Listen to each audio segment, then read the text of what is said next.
خب هشتم، در مقابل رفتارهای جامعه، رفتارهای منفی جامعه از خود مقاومت داره. چه قسم مثال میتونم شود؟ اینه مثلا تو میگه درس خوانده چی میکنی؟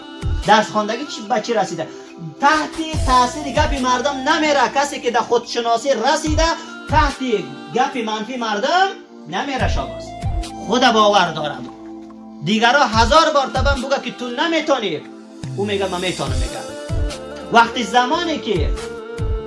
زمانی که همین کسی که برق اختراع کرد ادیسون 999 بار شکست خورد، مردم متوال نبوده این کارات احمقانه است، تو همیشه شکست میخوری. میگه من برق اختراع بکنم کوشش میکنی، همه ما او را احمق میگفتن. یعنی از برکت همو برق کشف شدیم، دنیا را روشنی داد شماست.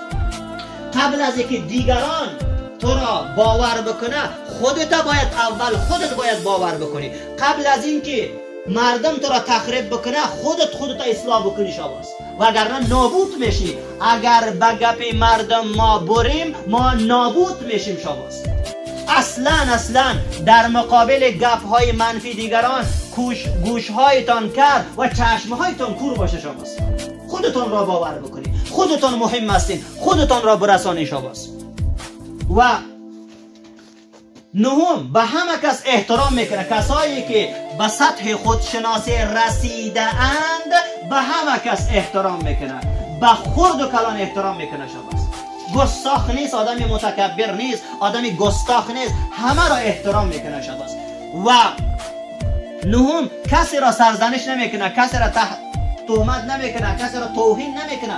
وقتی که دیدین کسی را توهین میکنه اونا به خودشناسی نرسیده هستند. کسایی را که دیدین که مثلا مردم توهین نمیکنه، مردم تحقیر نمیکنه، مردم داو نمیزنه، دشنام نمیده، اونا به سطح خودشناسی رسیده است.